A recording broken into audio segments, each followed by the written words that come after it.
Ça marche pas encore. C'est tombé. Non, non, non, président. Celui-là, il marche. Bon, Celui du président marche toujours. Alors, bonjour à tous. Bonjour, Monsieur le Président. Je suis Aliou Ba, africain de la République de Guinée.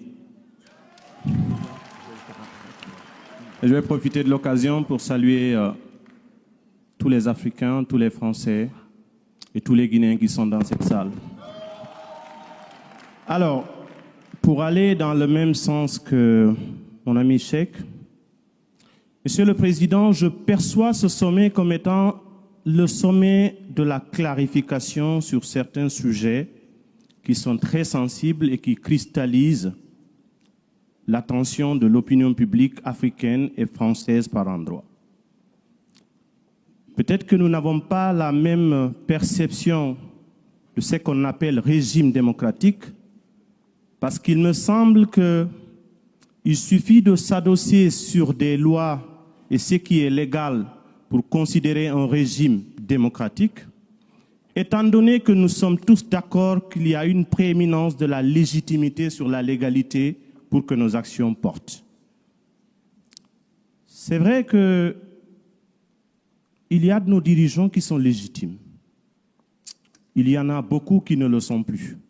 Mais ce que je suis en train de dire, ce n'est pas de vous demander de vous occuper de nos dictateurs. Nous le faisons et nous continuerons de le faire. Moi, je viens d'un pays, la République de Guinée, qui vient de se débarrasser de quelqu'un qui voulait encore mourir au pouvoir. Et je fais partie de ces jeunes qui étaient en première ligne. Je suis fier d'avoir mené ce combat parce que ça ramène de l'espoir auprès de notre jeunesse. Ce que nous essayons de vous demander, Monsieur le Président, ce n'est pas de vous occuper de ces problèmes internes. C'est plutôt en tant que partenaire de refuser de collaborer et de considérer comme étant un interlocuteur quelqu'un qui utilise des voies, des manières subjectives, les tripatouillages constitutionnels pour rester au pouvoir.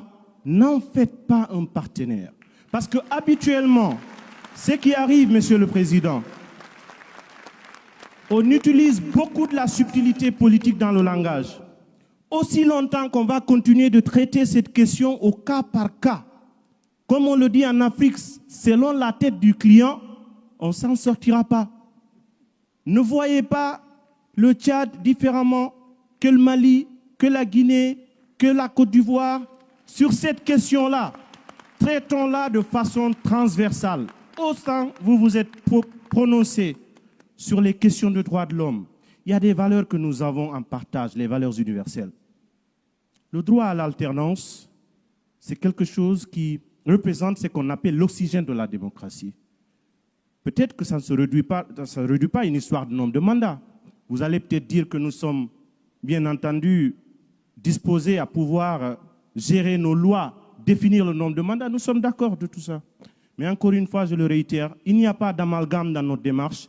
Il ne s'agit pas de dire à la France, empêchez que tel le fasse. Nous le ferons nous-mêmes, nous n'attendrons personne pour le faire à notre place. Nous continuerons de le faire, mais n'en faites pas des partenaires selon les cas, en rapport avec soit des intérêts géopolitiques, des intérêts stratégiques, des intérêts militaires ou des choses comme ça. C'est ce que l'Afrique ne comprend pas, et admettez avec nous que cette subtilité entretient la suspicion. Et ce que nous voulons rebâtir à partir d'aujourd'hui, Monsieur le Président, la confiance mutuelle, elle est fondamentale.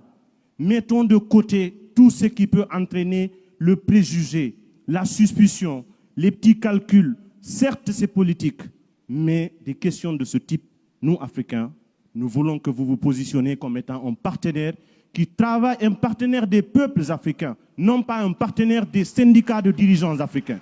Voilà ce que nous avons voulu exprimer et je viens en appui avec ce que Cheikh va dire.